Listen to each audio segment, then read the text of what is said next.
আসসালামু আলাইকুম। আচ্ছা, আমাদের মনে একটা প্রশ্ন, যারা হচ্ছে ক্লাস 9 এবং 10 এ উঠেছি, তাদের মনে প্রশ্ন যে আমরা ত্রিকোণমিতি যে অধ্যায়টা, এই অধ্যায়টা যে শিখবো, কেন শিখবো?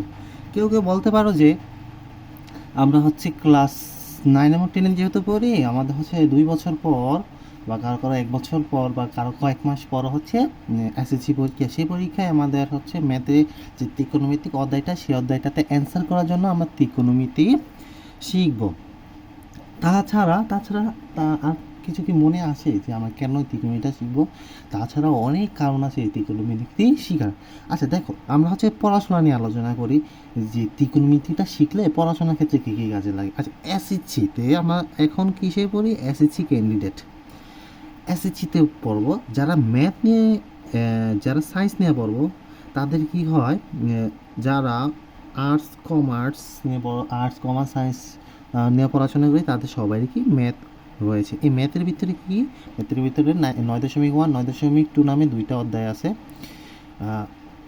সেই অধ্যায়গুলা সলভ করতে হবে, অর্থাৎ সেটা হচ্ছে ত্রিকোণমিতিক অধ্যায়। তারপরে দেখো, যারা সায়েন্স নিয়ে পড়বো, সায়েন্স যারা পড়বো তাদের হায়ার ম্যাথ নামে হচ্ছে একটা গ্রুপের সাবজেক্ট আছে। হায়ার ম্যাথ নামে একটা গ্রুপের সাবজেক্ট আছে। ওই গ্রুপের সাবজেক্টেও ত্রিকোণমিতি নামেও অধ্যায় একটা রয়েছে। ত্রিকোণমিতি নামে একটা সেম অধ্যায় রয়েছে। অর্থাৎ যারা আমরা এসএসসিতে সায়েন্স নিয়ে পড়বো তারা যদি জেনারেল ম্যাথের ত্রিকোণমিতি অধ্যায়টা সমাধান করতে পারি, শিখতে পারি, তাহলে আমাদের হায়ার ম্যাথের বেলায় ত্রিকোণমিতিক যে অধ্যায়টা আছে সেই অধ্যায়টাও সমাধান করা ইজি হয়ে যাবে। ঠিক আছে। তাছাড়াও আমরা যখন ফিজিক্স নিয়ে পড়াশোনা করব, অর্থাৎ পদার্থবিজ্ঞান নিয়ে পড়াশোনা করব, সেখানেও হচ্ছে তোমার অনেক অঙ্ক সমাধান করতে গেলেও আমাদের ত্রিকোণমিতি লাগে। যেমন ধরো, যখন তুমি ইন্টারে উঠবা বা এখনও আছে। আচ্ছা, আমি ইন্টারের বিষয়টা নিয়ে একটু আলোচনা করি, ওইটা একটু বাস্তব প্রয়োগে খেলা। যদি দেখো একটা নদী, হ্যাঁ, এই নদী হচ্ছে এদিকে স্রোত বইতেছে, অর্থাৎ এই নদীতে স্রোত আছে। তাহলে যদি, আচ্ছা সরি, এটা দেখা যাচ্ছে না, এবার দেখো, এটা হচ্ছে একটা নদী, এটা হচ্ছে এক পার, এই দুইটা পার, এই নদীতে স্রোত আছে। তাহলে আমি যদি কি করি, একজন ব্যক্তি এখান থেকে একটা নৌকা নিয়ে রওনা দেয়, এখান থেকে যদি একটা নৌকা নিয়ে রওনা দেয়, নৌকাটা আমি তেমন ভালো আঁকতে পারি না, যদি একটা নৌকা নিয়ে রওনা দেয় তাহলে তো সে স্রোতের কারণে সোজা দেয়া পৌঁছাতে পারবে না। কিন্তু তোমাকে শর্ত যেটা দিছে যে তোমাকে সোজা যে এখান থেকে রওনা দিয়েছি এখানে যা পৌঁছাতে হবে। কিন্তু আমি যখন রওনা দিব, স্রোতের কারণে কী করবো, এটাকে ঠেলে আমাকে নৌকা এই পাশে নিয়ে যাবে। এই কারণে কি করতে পারি, আমরা একটা ত্রিকোণমিতিকের খেলা খেলতে পারি। তাহলে আমি কি করতে পারি, যদি আমি একটা কোণ বের করতে পারি, যে আমি যদি কতটুকু কোণে এই পাশ থেকে রওনা দিলে, অর্থাৎ এদিকে আমি যদি চলে যাই, অর্থাৎ এই পাড়ের সাথে আমি কতটুকু কোণে এই পাশে রওনা দিলে ওই সেম বিন্দুটাতে গিয়ে পৌঁছাই। তাহলে এই কোণটা বের করার জন্য আমরা যদি এক্সাক্ট কোণটা বের করতে পারি, তাহলে আমি ওই সেম কোণে এই পাশ থেকে রওনা দিলে আমি স্রোতের ঠেলায় যাইয়া এই সেম বিন্দুতে পৌঁছাতে পারবো। তাছাড়াও যারা হচ্ছে যে রেসিং দেখো, F1 রেসিং দেখো, তাহলে দেখবে যে কারে রাস্তার যে মোড়গুলো হয়, বা যারা শহরে থাকো তারা দেখবে যে এই মোড়ে এই যে এই পাশটা একটু উঁচু হয়ে থাকে আর এই পাশটা একটু ডালু হয়ে থাকে। এখানে কি হয় জানো, এখানে হচ্ছে তোমার একটা ব্যাংকিং কোণ অ্যাপ্লাই হয়। এই রাস্তার যে মোড়, ওই মোড়ের যে ডালুটা থাকে আর এক পাশে উঁচা থাকে, ওইটাকে বলা হয় থাকে ব্যাংকিং কোণ। ওই ব্যাংকিং কোণটা একজ্যাক্ট কতটুকু হওয়া দরকার সেইটা বের করার জন্য আমাদের এই ত্রিকোণমিতির প্রয়োজন হয়। ঠিক আছে। তারপরে হচ্ছে স্যাটেলাইট উৎক্ষেপণের ক্ষেত্রে ত্রিকোণমিতি অ্যাপ্লাই হয়। তাছাড়া দেখো আরও আসে, দেখো একটা বিল্ডিং, হ্যাঁ, তুমি এই বিল্ডিং, এটা হচ্ছে একটা বিল্ডিং, এই বিল্ডিং থেকে তুমি এতটুকু দূরে দাঁড়ায় আসো,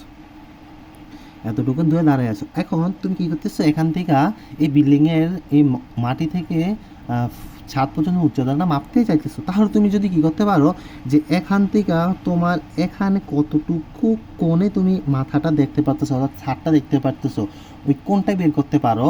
আর হচ্ছে যে বিল্ডিংয়ের এই মাথার থেকে এই মাথার দূরত্বটা কতটুকু দূরে তুমি দাঁড়িয়ে আছো সেটা যদি জানতে পারো, তাহলে তুমি এই এখান থেকে দাঁড়ায়ও কী করতে পারবা, এই বিল্ডিংয়ের উচ্চতাটা তুমি মেপে ফেলতে পারবা। এটাই হচ্ছে ত্রিকোণমিতির জাদু। এছাড়া পড়াশোনার ক্ষেত্রে কী হবে, পড়াশোনার ক্ষেত্রে এটা হবে যে তুমি যখন এসএসসি পার হয়ে গেলা, হ্যাঁ, এসএসসি পার হয়ে এসএসসিতে প্রবেশ করলা, এসএসসিতে তুমি কী করলা, সায়েন্স নিলা। আচ্ছা, মানবিক আর হচ্ছে ব্যবসা শিক্ষা যারা নিবা তাদের হচ্ছে আর ত্রিকোণমিতিক কোনো ঝামেলা নেই। কিন্তু যারা আমি সায়েন্স নিলাম, সায়েন্স নেওয়ার পরে তাদের হায়ার ম্যাথের তাদের ম্যাথ আর বই কোনো থাকবে না, ম্যাথ নামে কোনো বই থাকবে না, তাদের চলে আসবে হায়ার ম্যাথ বই, হায়ার ম্যাথ 1, আর এটা হচ্ছে হায়ার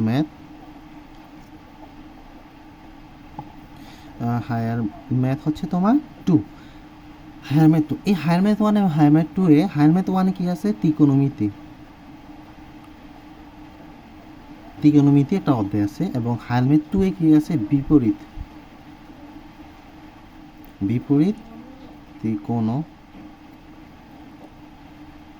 নামেও একটা অধ্যায় আছে, বিপরীত ত্রিকোণমিতি নামের অধ্যায় আছে। অর্থাৎ তুমি এই ত্রিকোণমিতি শিখলে বিপরীত ত্রিকোণমিতি ইজি পারবা। আর এটা কোথা থেকে শিখে আসতেছ, আর বেসটা তৈরি হইতেছে তোমার এসএসসি থেকে, হ্যাঁ।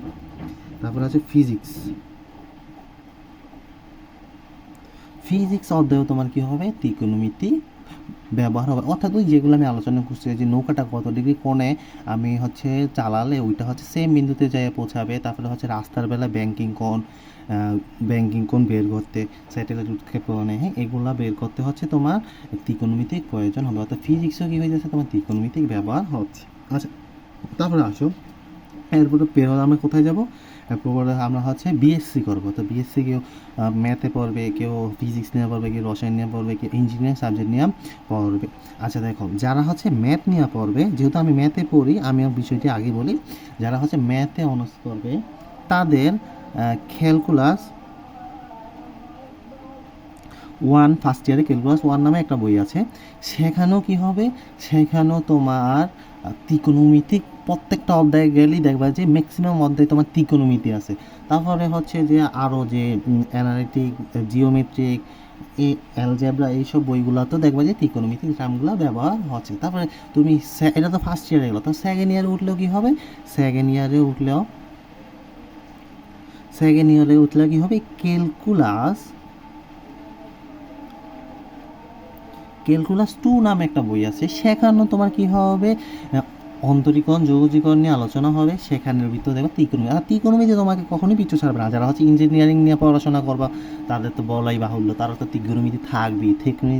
অর্থাৎ সায়েন্স নিয়ে পড়াশোনা করলে তোমার এই ত্রিকোণমিতি কখনোই পিছু ছাড়বে না। এই কারণে তোমাকে কি করতে হবে, এই কারণে তোমাকে যে এসএসসিতে ত্রিকোণমিতিটা ভালো করে শিখে নিতে হবে। তাহলে কি হবে, তোমার বাকি যে হায়ার স্টাডিজ করবা সেক্ষেত্রে তোমার ত্রিকোণমিতি অধ্যায়গুলো যেন সহজ হয়ে যায়। তাছাড়াও দেখবা যে অন্যান্য অধ্যায়, যেমন ইন্টারে যখন উঠবা, অন্তরীকরণ আছে, যৌগীকরণ আছে, আরও হ্যান ত্যান বিষয় আছে, ওই বিষয়গুলোতেও দেখবা যে ত্রিকোণমিতি ব্যবহার হচ্ছে। ঠিক আছে, তারপর তো এমন মজার হচ্ছে জিনিসগুলো বের করতে ত্রিকোণমিতি ব্যবহার হবে। তাহলে এই ছিল তোমাদের আজকের ভিডিও। তো আমার দেখা হবে নেক্সট একটা ভিডিও, যেখানে আমি হচ্ছে অধ্যায়ের সূত্রগুলো নিয়ে আলোচনা করব। সেই পর্যন্ত সবাই ভালো থাকো, আল্লাহ হাফিজ।